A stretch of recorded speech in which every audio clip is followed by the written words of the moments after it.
So, Garrison Cohen, this is all made up. Really? Tell us about that. What comes up for you when you think about that?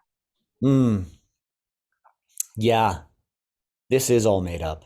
I mean, it's really an amazing thing when we start to look at the degree to which that this is made up. And I think that's really Mm, a difficult concept for uh-huh. people to really grok. And what I mean by that is that if you look at the degree to which we have inherited Right? family trauma, we have Mm-hmm. inherited um, family, not just family trauma, but family, just a family lineage Right. of this is the world, this is the way it works. Mm-hmm. Passing this down and down and down through Yeah. the family chain. Our imprinting, our conditioning. Lots of words to cover that one, right? There's so many words to cover that one. And on top of that, this is all mixed with the imprinting of the family lineage that comes down through families of our friends. And then we're interacting with their entire family lineage and their entire family lineage with everybody that we interact with. Mm-hmm. And so it's this entire mixed worldview that's Mm-hmm. coming into our worldview, and we're trying to make sense of it. On Right. top of that, there's so much from the internet, from the media, from from music, from every direction. And Mm-hmm. yet, if we were to separate from all of these other perspectives and learn to find what our own innate truth is, it might actually look really different Yep. from what everybody else is saying, um, Very much because so. we've been programmed. Mhm. Yeah, Yeah. And and so it's like yes, Rashad talks about the unlearning idea, so much goes into us that we get to stop, think, and go, wait a minute, right? And we spend some time unlearning it. yeah, yeah. Our mutual friend Rashad talks a lot about this, and I think that's really one Yeah. of the main tenets of his work is that we've been programmed, and until you start unprogramming yourself, you don't really see the degree to which you have been programmed. Right. For Yeah, and sure. that's what's challenging about it. Totally. Yeah, And we have choice. We we have do. choice to change and unlearn. Yeah. And that's the thing, because there have been so many times in my life where I have been in a position where I just could not for the life of me see any other options or a way Right. out or For sure. what do I do? And yet it was always in looking back that I could Mm-hmm. see, oh, wow, I had so much more choice than I realized. Exactly. That reminds me of the fly on the wall at the restaurant. Doors wide open. People are going in and out all the time, or the Yeah, doors just plain old propped open. And that right. fly is just struggling away on that window till it dies. Yep. Yeah, it's true. And there's been fear sometimes of like, oh my God, what if I'm just stuck here for the rest of my life? Yeah. Yet eventually, I find that open door and then look back and realize, oh, it was so obvious and I never Yeah. saw it clearly. Hence, we are never stuck. We just think we are. That's true. That's true. It is an illusion that we're stuck. Yeah. Very cool. Yeah, a friend of mine, she was doing some sort of shamanic training, whatever the word would be, and a great big boulder came down the hill and rolled and landed. It hit another rock, so it stopped on top of her body, and she was just like, went there, the ego scared and right, and I'm probably going to die and I can't move. I'm completely stuck. Like I don't have any choice or hope or anything, right? And then she tapped into, some of the things she was just learning and already had learned, and she did quite a number on her body um to, decompress cells or whatever whatever rats do, like the rat can just flatten out. Yep. And right about that time, people found her and levitated the rock off of her. So Whoa. we're never really stuck. We just think we are. Incredible. even in those situations. Wow. That's Fascinating. cool. Yeah. So yeah. Yeah. Okay.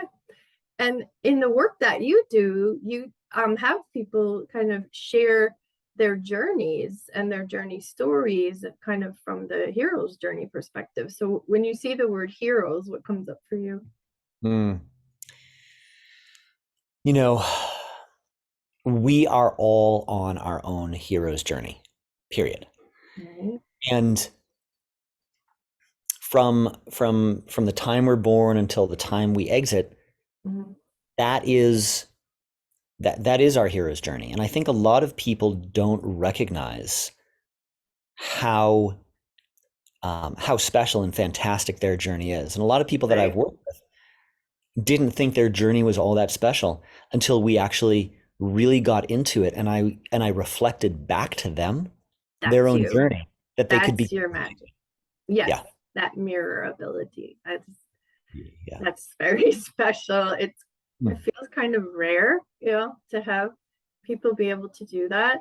I have a friend who can, like, if I'm asked a question, for me to come up with the answer in words, it almost feels impossible sometimes. And she can read the answer, and then she'll give me the answer, and I'll say, "Yep, that's it." And I remember one time, she was, well, it's when I really discovered she could do it. I said, "No, no, that's not it," and I explained a little bit. And she goes, "Oh, okay," and then she said it. And I'm going, "That's it," and she gave me the words that were in me. It was fascinating. I really enjoyed doing that. Hmm. Very cool. Okay. And so, and there are no other authors, right? Like you said, it's our own journey. And it really reminds me of going to Lamaze class. I have two kids, and for my firstborn, we went to this Lamaze class, and we learned all the breathing, and then there was a Lamaze book. So all the classes before us, the couples wrote out their story of how their whole labor and delivery went. And I'm like, "Oh, good, this was gold, right?" And I couldn't wait. And I'm looking through it going, there are like no similarities here. Like every single story was completely different. And I closed that book and went, "Okay, I get it. I'm gonna write my own story." And then I was okay with all of it, which Hmm. is really weirdly interesting, because at one point on the delivery table, I was looking up in the mirror, and then I was in the mirror looking down, and there was a baby, and I could just feel myself leaving this world. And it felt really good. It was great. And I went, maybe I should stay. I think that baby needs me. So I Hmm. should on myself at the point of death. and um and I think is ego, I know comes from soul. So that was interesting too.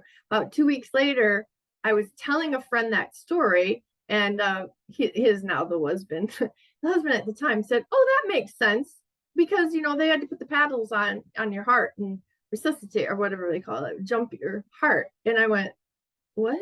You never told me that." Wow. It's kind of a big Right? deal. Yeah. Yeah. So interesting. That is So super. yes, everybody has their own story, that's for sure. And I think Oh, go ahead. that people don't realize the degree to which they're able to write their own story. Yeah. And I think that comes with first seeing your story Mhm. so clearly that you can actually start to shift that story. And I think that's one of the things that I help people with, is that I help them see their story from a very empowered perspective. And from that Nice. empowered perspective, we can actually start to rewrite it. Mhm. Not just, oh, here's what would be great, but here's who you're actually here to be. And you're Mhm. not being that person, but you are here to be that person. And so what we can write for you to create the stepping stones from where you are to that reality are aligned with the truth of your soul, which is why it works. And Absolutely. that's a different program than the Satori Star that we were talking about, but that's Okay. absolutely something that we can do, Nice. because I love because it. there are no other authors to your story, but I help you be the empowered author to your story. Yes. Thank Yes. you, Garrison. This has been so cool. I appreciate it. Yeah. Thanks, Linda.